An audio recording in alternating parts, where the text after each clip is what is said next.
Thanks to the organizers for inviting me here. It's always great to be back at ICTS. I'm a postdoc at the Canadian Institute for Theoretical Astrophysics in Toronto, and I will be, in the 15 minutes that I have, I'll be talking about what we can learn from the data about when we look at all the detections as a population instead of single detections. Okay, so let me first start where it all started. 150914, 10th anniversary. I mean, in the last couple of days, we've been talking about how we go from these squiggles on the computer screen or in some detector output to sort of the measurement of the masses of the two black holes that were involved in the merger. I mean, this is all great. I mean, this actually told us that binary black holes actually exist.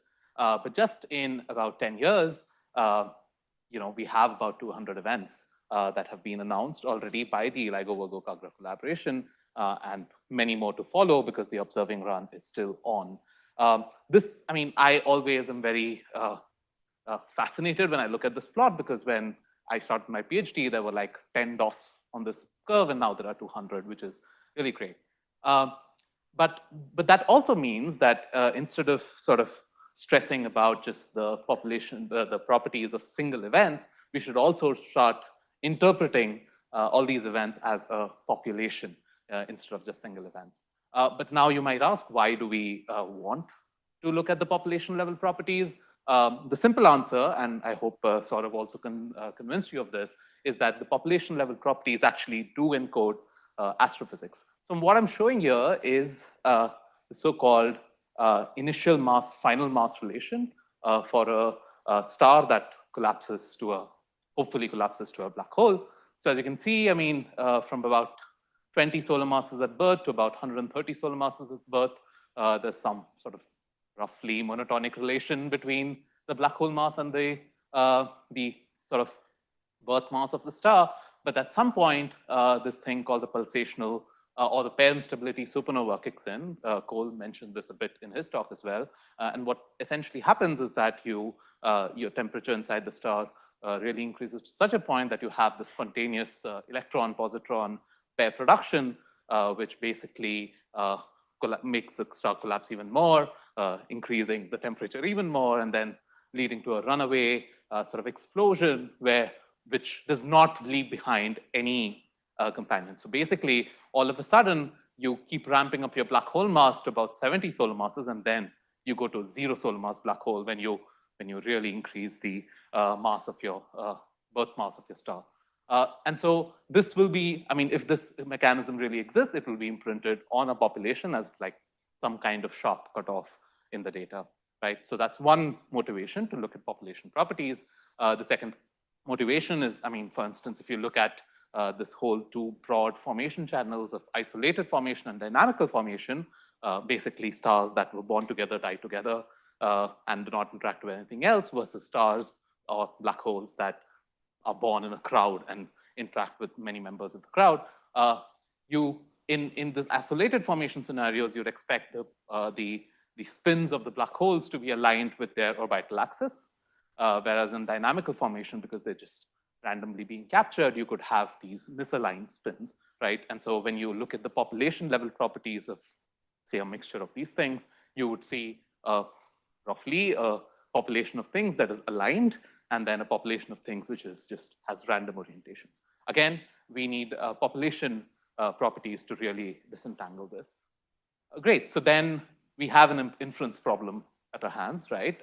You take a bunch of these masses of, say, all the 200 events that we have, roughly 200 events, and then you sort of do some magic, and you get something like the mass distribution of sources.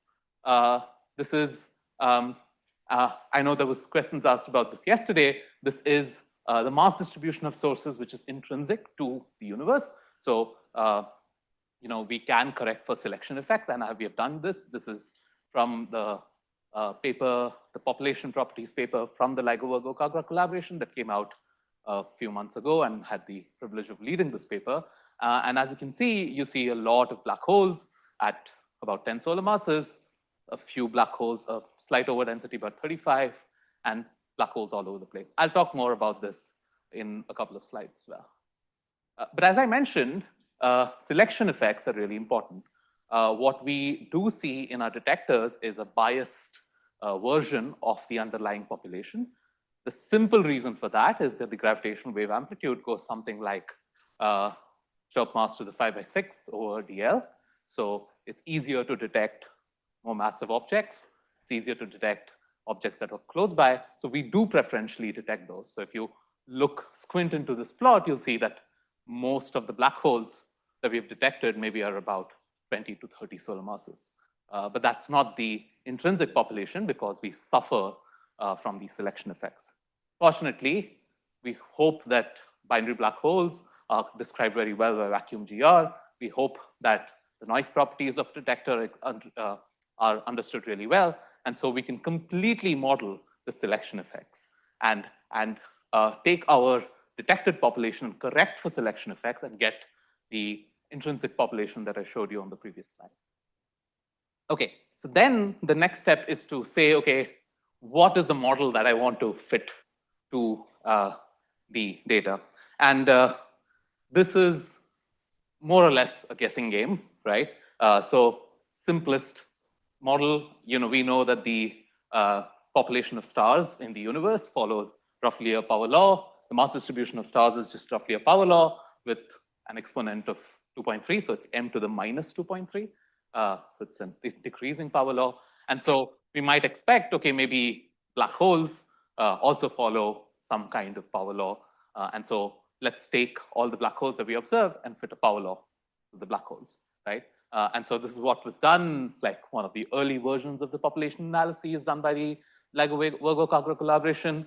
And actually, this is the first analysis, Fishbach and Holtz, that actually took the first 6 events, just 6 events, and fit a model which is just basically parameterized by a power law index and a maximum mass. And they found some constraints on the power law index and the maximum mass, roughly that the power law index was maybe had a max likelihood value of about 1, so m to the minus 1, and m max about, I don't know, 40 solar masses. Right, okay, great. Fast forward to today, we know that the distribution of black hole masses is not a power law, right? So if you stare at this for long enough, especially the orange curve here, you see that there is maybe one peak, very sharp peak at 10 solar masses. Looks like the global peak of the binary black hole mass function. The sum over density at about 35 solar masses. There is evidence for black holes way past 60, 70 solar masses. And then there is basically something like a broken power law structure. There's something like a flat power law between 15 to 30 solar masses. And there's the steeper power law after about 35 to 40 more solar masses. So we now know that a simple power law is not a good fit to the data. And this is basically just because we have more information about the events, just more number of events, right? We can also ask what the effective spin distribution is. Effective spin distribution, essentially, the chi effective is 0 if if the actual spins are 0, if the spins on both the binaries on both the objects is 0, or the spins are in plane. So chi effective 0 is that. Chi effective negative means the spins are anti-aligned with the orbital angular momentum roughly, whereas positive chi effective means that they are aligned with the orbital angular. Chi effective of 1 would be when your black holes have a spin of 1 and they're aligned with the orbital angular momentum. If you look at the effective spin distribution, naively maybe you assume maybe it's symmetric or whatever, but you clearly see 2 things. One is that the distribution of effective spins is skewed towards positive values, okay? But there's also significant support for negative effective spins. Now, this is interesting because really the only way to produce negative effective spins is if there are these dynamically formed mergers in your data. So we're already starting to see some kind of hints of maybe there is some fraction of things are dynamical and so on. But again, like turning this into a statement about the population is, the underlying astrophysics is kind of difficult. Great. So the other thing that we've known is that the rate of mergers actually increases with redshift per unit volume. So there's more mergers in the universe at higher redshift than at redshift of 0, for instance. And this is, again, just coming because we know how many we should expect given a certain population model, because we know how to correct for selection effects. We can just basically draw this curve and calculate the rate of mergers as a function of redshift. Great. One thing that I wanted to note is also, like, after the LVK paper came out, there have been a few works in the literature that have shown that there's probably some pair instability-like feature in the data. This is the feature of pair instability supernova that I talked about earlier, but with a slight twist. So if you look at the primary masses, the distribution here, you see that there's no sharp cutoff in this distribution. But if you look at the distribution of secondary masses, right? So if you just look at this distribution, you see that maybe there's an evidence for fall off at about 45 solar masses. This maybe agrees well with the predictions of where the PIS and mass scale should appear. One thing that also gives us slightly more confidence about this is that if you ask what is the spin distribution of binaries within the gap, so below 45 solar masses and above 45 solar masses, this is, of course, only the primary would have components above 45 solar masses. You see that the spin distribution kind of broadens, right? And this is actually in pretty close agreement. This green curve is in pretty close agreement with what is expected from these hierarchical second generation or first generation mergers from these cluster simulations. So I have 3.5 minutes left. So I have 3.5 minutes. I need to get through 3 more slides. So just after this, thank you. So now, this is all about what the current observations is telling us. The question is, what features should we look for in the data? We have heard about how it's difficult to disentangle formation channels. And like, for instance, most formation channels can produce 30 solar mass black holes without any problems. So we probably need to look for robust features. One of those could be the spins of second generation black holes. We know that if you merge 2 black holes, whether they're 0 spin, whether they have, say, 0.5 spin, and so on, the final spin of the merger roughly always lies about 0.7. You can see this very clearly in this plot. Like, this might be some spin distribution that you started with, but when you merge 2 objects of the same spin, you get something which is centered about 0.7. And so maybe what we should search for is this feature in the data. And if there's a preferentially, if there's a subpopulation in the data which has preferentially a spin of about 0.7. Other candidate features could include to higher mass black holes have larger spins. We probably think that's true from the results of the previous slide. And then does just the 1G, the first generation mass distribution, does it shift to larger values as a function of redshift? Because metallicity of the universe is lower at higher redshift, which can allow the formation of larger black holes. Similarly, I am really excited about eccentricity. If we can detect signatures of eccentricity in our catalogs, that'd be really cool, because it will tell us, even just from a single detection, it will tell us what fraction of the binary black holes are coming from these dynamical channels, because really isolated binaries cannot produce the levels of eccentricity that we need to be detectable in the LIGO band. So this is just a plot from a paper by Mike Zevin et al.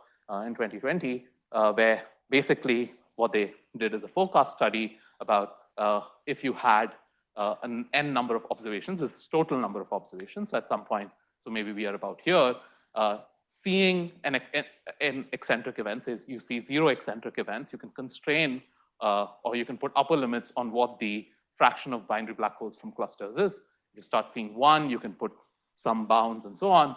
And as you can see, if you have about 500 events, you can sort of constrain this cluster mixing fraction to a factor of 2. The other thing that I want to bring to notice is that, you might have seen these 2 curves here.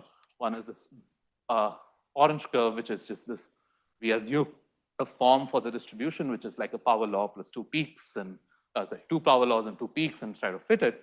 But then you might ask, I mean, why do we need to assume that form? Maybe just assume a very, just go, do not put any information, just have a flexible model, try to fit it to the mass spectrum. And you see that at 20 solar masses, this flexible model, this B-spline flexible model is showing some kind of feature. We don't know if it's real or not. It could be a noise fluctuation, but there is, of course, a bias versus variance trade-off here, because these flexible models have, of course, more parameters to fit to the data. And so, there's this bias variance trade-off needs to be understood, especially when you go to multiple dimensions. I'm finishing up, just one slide. The other thing, which I think is not discussed enough, is how should we do selection effects? Now, in principle, m to the 5/6/dl should work. But in practice, our search pipelines are more complicated, have all kinds of nitty-gritty details. So really, we need to put in like these fake signals into data and run them past our searches to actually characterize the selection effects. And these right now are pretty expensive, and the requirements of computational expense will only increase with time. So this is another thing that we really need to think about. So I'll just leave my summary slide up here and take any questions. So maybe two questions. We can start with you. Sorry, it was not a technical question. I was just pointing out. So you were saying something about the mass gap indication, right? So I think a week ago there is another paper came from Vicky Calograph, who's trying to counter against this. And I saw just that, the M2 plot basically. Just I saw. I haven't read through the paper. Maybe you have. And I clearly see a little dip, but it's filled now. So they say that it turns out to be simple parameter choice of your parameterization. So I mean, I haven't read the paper. I'm just saying. Yes, simple. Sure. I mean, you could say that like, this is why I put a question mark here, because this is actively being debated. This is a result which is just a couple of months old. So really, we need to understand this better. At least I know in this paper, when they tried to do the analysis, there's a factor of 3 or 4, at least a factor of 3 or 4 decrease in the rate between, say, 40 solar masses and 50 solar masses. So, but then that's just an upper limit, of course. And so, yeah. Just a follow-up answer to this, if you can go ahead. Hello. Who's going first? Yeah, I'm going. Yeah. So I have a very quick question on the follow-up question on the last slide regarding the selection effects. Oh. So you are talking about like the injection campaign and the possibility of constructing a selection function that involves the probability of detection function and all. Yes. So like how like any error on those construction of the probability detection function or selection function, how does it translate? Those error in that function, how does it translate to the final population you are getting right now? Yeah, so it's non-trivial. Because as far as I know, so one thing that I didn't have time to get into is like when you want to infer these things, you end up doing a bunch of these Monte Carlo integrals. And then like, so if you don't have enough, points to do your Monte Carlo integrals, of course, the estimator for your integrals will be biased.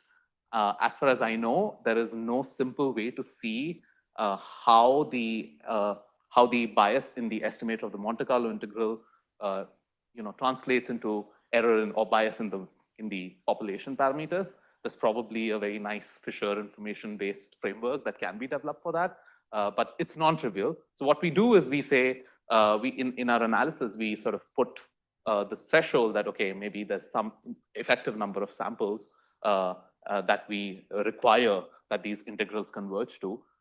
Otherwise, we just reject that likelihood point, but that might not be the best method to do it. Yeah, and in the panel discussion also, I will be asking some questions on like non-parametric way of fitting the population also. Okay. Yeah, maybe just a follow-up of the previous question of the paper by Vicky and Ananya. I think the first one is right, I'm saying. So what they are trying to say is there is no sharp cutoff in the mass distribution. There can be a shallower cutoff. There can be a shallower distribution. I mean, something similar which you have seen. I mean, Afus has led a paper on this. It's not a sharp cutoff, but that doesn't mean that there is no PISN cutoff exists in the data. So it's a debatable fact on there's a sharp cutoff or not, but Vicky's point is that there is no strict evidence of a sharp cutoff. Yeah, but there can be a shallower distribution which is there.